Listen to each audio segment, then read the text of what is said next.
Hello friends, welcome back in my YouTube channel R F nursing classes. तो आज हम discuss करेंगे परप्यूरियल pyrexia यानी कि during puerperium after birth of the baby बहुत सारा एबनॉर्मलिटी आता है।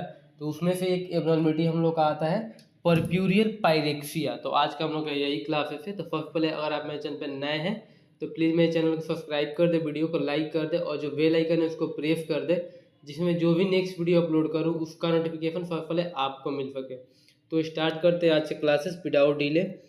सबसे पहले इसका डिफिनीशन डिस्कस करेंगे। तो इसमें दे रहा है an elevation to temperature 104 degree Fahrenheit और more occurring on two separate occasion at 24 hours apart within the first 10 days following daily is called puerperal pyrexia. यानी कि ओवरऑल डिफिनीशन में यही बोल रहा है कि जो 10 डेज का पीरियड होता है after the birth of the baby, यानी कि जो परप्यूरियम पीरियड होता है after birth of the baby, उसमें जो बॉडी टेम्परेचर आता है मदर का उसमें बहुत ज़्यादा फ्लैक्चुएट करता है। यानी कि कभी टेम्परेचर बहुत ज़्यादा होगा, कभी कम होगा, यानी कि उसमें टेम्परेचर ज़्यादा ही रहता है। यानी कि 104 डिग्री फ़ारेनहाइट यानी कि 104 डिग्री फ़ारेनहाइट के नियरली टेम्परेचर हरदम रहता है। यानी कि उसको फीवर 10 डेज तक हरदम रहता है। तो उसी कंडीशन को हम लोग बोलते हैं परप्यूरियल पायरेक्सी। यानी कि जो after birth of the baby होता है, यानी कि 10 दिन का पीरियड्स होता है, उसमें जो मदर का टेम्परेचर होता है उसमें 104 डिग्री के नियरली हरदम रहता है। यानी कि वो फ्लैक्चुएट करते रहता है। तो उसी कंडीशन को हम लोग बोलते हैं परप्यूरियल पायरेक्सिया। कॉजेज में क्या दिया है हम लोग का, तो कॉजेज परप्यूरल सेप्सिस, यानी कि ये हम लोग आगे डिस्कस करेंगे। ये हम लोग का एक सेपरेट टॉपिक है, यानी कि इम्पोर्टेंट भी है परप्यूरियल sepsis.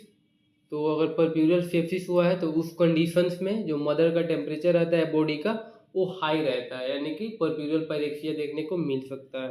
UTI urinary tract infection रहेगा तो परप्यूरियल पायरेक्सिया देखने को मिल जाएगा। ब्रेस्ट इन्फेक्शन, यानी कि अगर ब्रेस्ट में कोई इन्फेक्शन है तो उसके चलते भी कॉज कर सकते हैं हम लोग का परप्यूरियल पायरेक्सिया।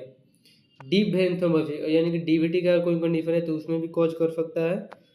इन्फेक्शन ऑफ लेब्रोटोमी वुंड, यानी कि अगर लेब्रोटोमी कोई वुंड से और उसका इन्फेक्शन है तो उसके चलते भी कॉज कर सकता है। एक्यूट ब्रोंकाइटिस, यानी कि जो ब्रोंक्यूल्स होता है अगर एक्यूट यानी कि कुछ टाइम पहले से उसको इन्फेक्शन से यानी इन्फ्लामेशन हुआ है तो उसके चलते भी कॉज कर सकते हैं परप्यूरियल पायरेक्सिया।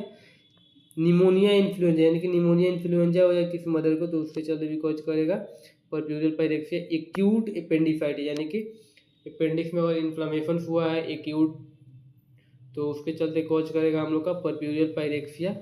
इंटेरिक फीवर, यानी कि इंटेरिक फीवर को हम लोग टाइफाइड फीवर बोलते हैं, यानी कि टाइफाइड फीवर से तो उसके चलते भी कॉज कर सकता है परप्यूरियल पायरेक्सिया। ट्रीटमेंट में इसमें ज़्यादा कुछ मेंशन करा नहीं हूँ। ऐसे आप लोग नॉर्मली जो बुखार में हम लोग ट्रीटमेंट देते हैं किसी एक पर्सन को, यानी कि जब उसको किसी को टाइफाइड फीवर यानी किसी को नॉर्मल फीवर आता है तो उसमें हम लोग सिम्टोमेटिक मैनेजमेंट करते हैं ना, यानी कि उसको खांसी होगा तो उसमें हम लोग जो मेडिसिन देते हैं उसको देते हैं, सिरप देते हैं, उसमें उसमें ड्राई कफ है या म्यूकस आ रहा है उसके अकॉर्डिंग हम लोग ट्रीटमेंट देते हैं। तो उसके अकॉर्डिंग ही हम लोग इसका मैनेजमेंट कर सकते हैं। इसमें मैं पॉइंट मेंशन किया हूँ जिसमें दे रहा है कि treatment of puerperal infection usually begin with IV infusion of broad spectrum antibiotic and continue for 45 fever, यानी कि इसमें यही बोल रहा है जब फीवर आता है तो उसमें आईवी हम लोग जो ब्रॉड एंटीबायोटिक्स होता है उसको एडमिनिस्टर करते हैं 48 आवर्स तक, जिससे कि वो रिसॉल्व हो सके।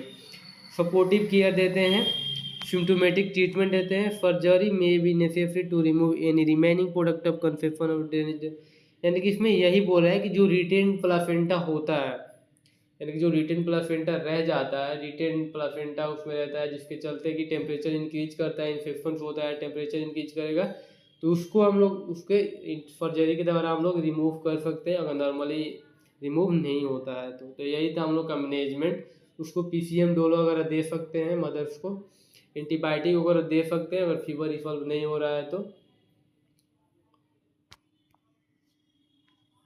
Then thank you all and I hope जो आज से क्लासेस था परप्यूरियल पायरेक्सिया वो आप सबको समझ में आया होगा। तो अगर मेरा वीडियो अच्छा लगा हो तो प्लीज़ मेरे चैनल को सब्सक्राइब कर दे, वीडियो को लाइक कर दे और जो बेल आइकन है उसको प्रेस कर दे, जिससे मैं जो भी नेक्स्ट वीडियो अपलोड करूँ उसका नोटिफिकेशन सबसे पहले आपको मिल सके।